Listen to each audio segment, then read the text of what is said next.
Hello, welcome, नमस्कार। स्वागत है आपका हमारे शो मुकेश टॉक में।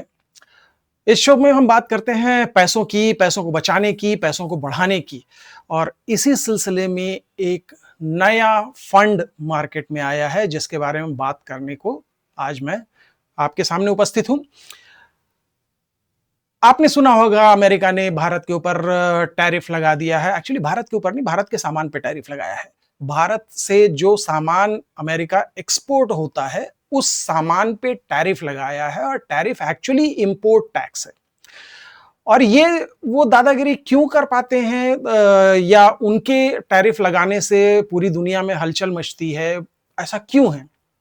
ऐसा इसलिए है क्योंकि उनके यहाँ बहुत बड़ा कंज्यूमर बेस है। ऑन एवरेज हम अपनी रोजमर्रा की जिंदगी में जितना कंजम्पशन करते हैं, जितनी चीजों का कंजम्पशन करते हैं, फिर चाहे वो पानी हो, बिजली हो, कपड़ा, मकान, phone, TV, computer, AC, fridge, तमाम तरह की चीजें, उनका कंजम्पशन हमसे 6 गुना ज्यादा है। आप कहेंगे बड़ी विचित्र बात है, हम एक शर्ट पहनते हैं, वो 6 शर्ट पहनते हैं। नॉट एग्जैक्टली, लेकिन फिर भी उनका कंजप्शन हमारे मुकाबले बहुत ज़्यादा है और इसीलिए हर देश वहाँ सामान बेचकर पैसे कमाना चाहता है। लेकिन हम अमेरिका की क्यों बात करें? हम बात करें अपने देश की।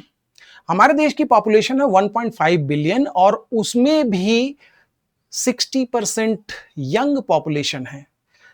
और एक ज़माना था जब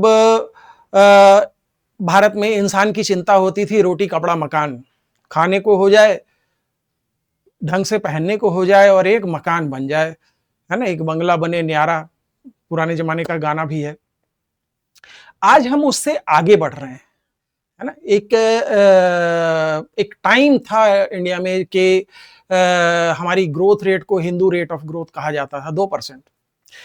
आज ऑन एवरेज 6 से लेके 8% तक हमारी ग्रोथ रेट है, जो आगे और बढ़ने की उम्मीद है। मैं पहले भी कह चुका हूं कि भारत की इकोनॉमी आज उस मोड़ पे खड़ी है जहां चाइना की इकोनॉमी 1980 में खड़ी थी। यानी कि हमें बहुत तरक्की करनी है। आप चाइना के शहरों के बारे में, वहां के लोगों की लाइफस्टाइल के बारे में टीवी पर देखते होंगे। अमेरिकन और यूरोपियन लोगों की लाइफस्टाइल के बारे में टीवी पर देखते होंगे, हॉलीवुड मूवीज में देखते होंगे। हम उसी राह पे चल रहे हैं, हमारा कंजम्पशन भी लगभग उसी जगह पर पहुंचेगा। और ऐसी स्थिति में एक कंजम्पशन फंड बहुत अच्छा इन्वेस्टमेंट का रास्ता हो सकता है। जैसा मैंने कहा कि अब जो कंजम्पशन बढ़ेगा, ऐसा नहीं है कि घर में हम 1 महीने में अगर हमारे यहाँ 10 साबुन यूज़ होते हैं, तो 10 की जगह 20 हो जाएँगे, नहीं, ऐसा नहीं होने वाला है।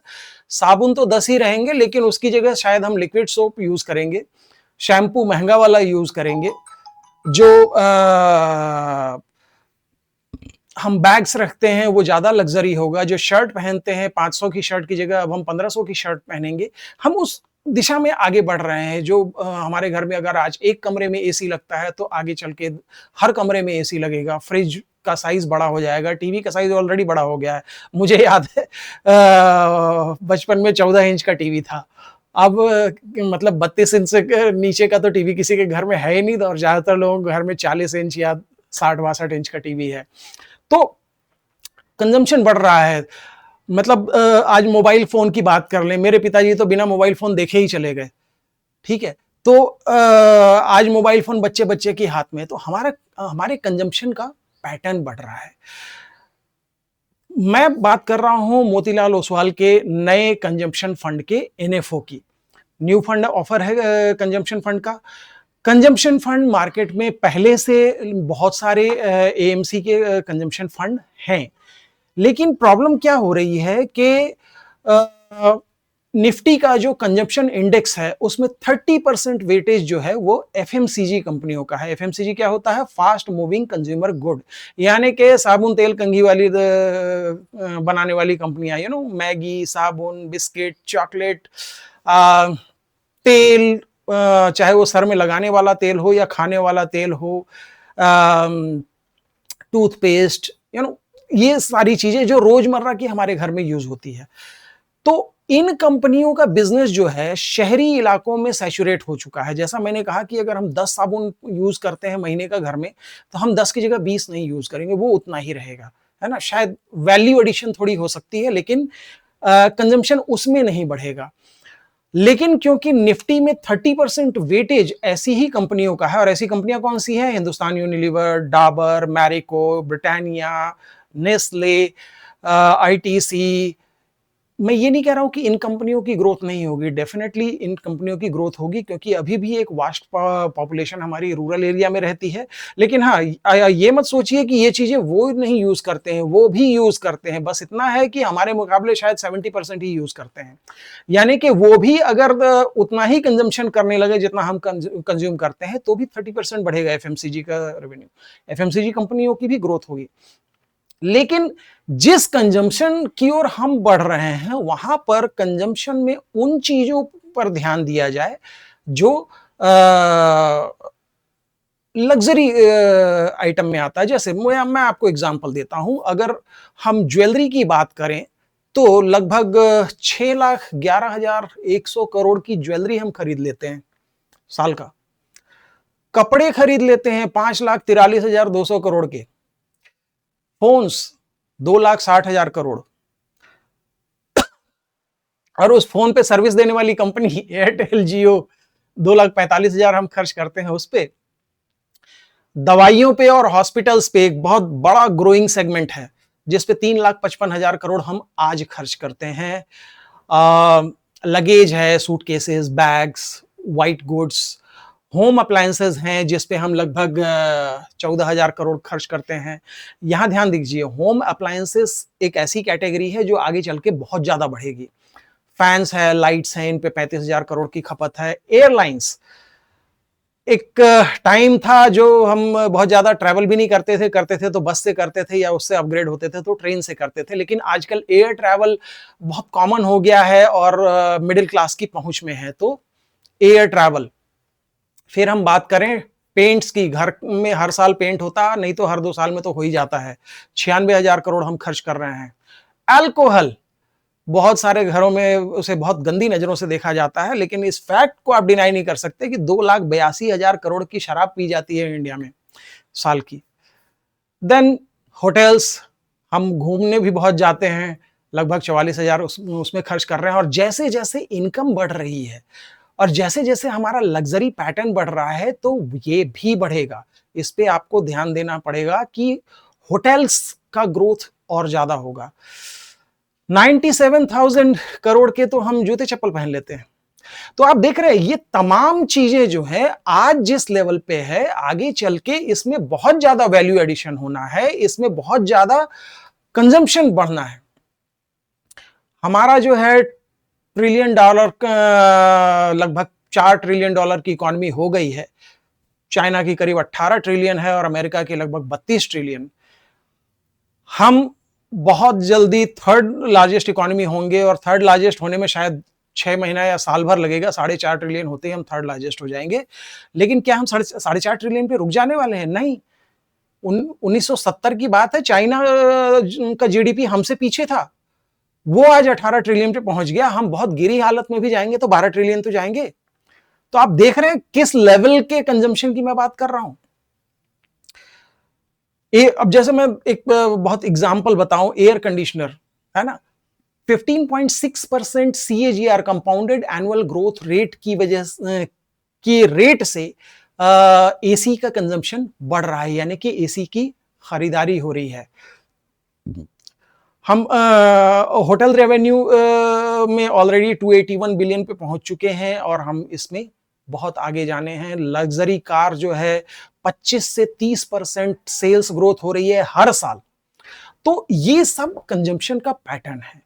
और मोतीलाल ओसवाल का जो कंजम्पशन फंड है, वो एक ऐसा फंड है जो इसी सेगमेंट में इन्वेस्टमेंट टारगेट कर रहा है, ना कि वो ब्लाइंडली निफ्टी के कंजम्पशन इंडेक्स को कॉपी करने वाला है। यानी कि एफएमसीजी को छोड़कर जिन चीजों में आज हाई ग्रोथ दिखाई दे रही है, उसमें वो इन्वेस्टमेंट करने जा रहे हैं। आपने देखा है कि इसी साल 2025 में गवर्नमेंट ने 2 स्टेप्स लिए हैं, बड़े स्टेप्स। पहला, इन्होंने इनकम टैक्स को रैशनलाइज किया और टेक्निकली 12 लाख तक रुपए तक की इनकम पे कोई टैक्स नहीं है। आप समझ रहे हैं, पहले ये लिमिट 5 लाख 7 लाख हुआ करती थी। इतनी बड़ी रकम जब लोगों के हाथ में पहुंचेगी तो क्या करेंगे वो? इन्वेस्ट करेंगे, या तो वो खर्च करेंगे या इन्वेस्ट करेंगे। जो खर्च कर रहे हैं आप भी खर्च करेंगे, लेकिन साथ में उस खर्च से पैसे भी बनाइए आप इस कंजम्पशन फंड में इन्वेस्ट करके। ये पहला गवर्नमेंट ने बड़ा काम किया। और दूसरा बड़ा काम किया कि जीएसटी रेट्स का रैशनलाइजेशन किया।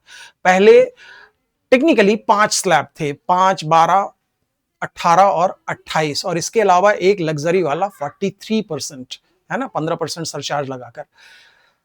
सरकार ने उसको रैशनलाइज करके टेक्निकली 3 कर दिया है। देखिए, अब 5 है, 18 है और अराउंड 40% है वो सरचार्ज वाला सिस्टम अभी बना के रखा है लग्जरी गाड़ियों के लिए। बहुत अल्ट्रा लग्जरी जो आइटम है उनमें एक हायर टैक्स रेट रखा गया है। लेकिन एक मिडिल क्लास, और भारत की ताकत तो मिडिल क्लास है, मिडिल क्लास की जेब में एक अच्छी खासी रकम पहुंचे, इसका सरकार ने इंतजाम किया है। जीएसटी के रेट ही कम कर दिए हैं, तो कंजम्पशन बड़े आराम से बढ़ेगा और उम्मीद है कि बहुत ज्यादा बढ़ेगा। तो ये हाईली रिकमेंडेड है कि आप कंजम्पशन फंड में इन्वेस्ट करें और मोतीलाल ओसवाल के कंजम्पशन फंड में इन्वेस्ट करें। इनकी खासियत ये है कि ये ट्रेडिशनल एफएमसीजी को छोड़कर हाई ग्रोथ सेक्टर्स जो है उनमें इन्वेस्ट करने वाले हैं। जिस तरह आपकी लाइफस्टाइल में ग्रोथ होगा, वैसे ही इनकी फंड में भी ग्रोथ होने की उम्मीद है।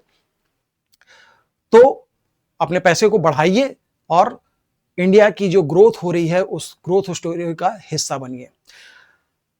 इस फंड में इन्वेस्ट करने के लिए डायरेक्ट लिंक इस वीडियो के डिस्क्रिप्शन में दिया हुआ है, जहां से आप डायरेक्ट इन्वेस्टमेंट कर सकते हैं।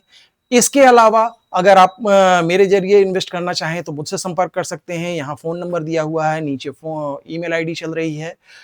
इसके बारे में और भी जानना चाहते हैं तो definitely you are most welcome, कभी भी आप मुझसे बात कर सकते हैं। अगर ये वीडियो आपको पसंद आया हो तो वीडियो को लाइक कीजिए, अपने दोस्तों के साथ शेयर कीजिए, और सिर्फ अपना फायदा मत कीजिए, अपने दोस्तों का भी फायदा कीजिए। उन्हें बताइए कि इस चैनल पे अच्छी से अच्छी जानकारी मिलती है। चैनल को अगर आपने अभी तक सब्सक्राइब नहीं किया है तो प्लीज सब्सक्राइब कीजिए। मुझे गूगल वालों ने कान में बताया है कि यूट्यूब कोई चार्ज नहीं करता सब्सक्राइब करने पर। सब्सक्राइब कीजिए चैनल को, अपने दोस्तों को भी बोलिए कि इस चैनल को सब्सक्राइब करें, क्योंकि सबसे लेटेस्ट और सबसे काम की जानकारी, आपके पैसों को बढ़ाने की जानकारी इसी चैनल पे है। तो आज के लिए इतना ही, फिर मिलते हैं किसी नई इंफॉर्मेशन के साथ। Bye bye.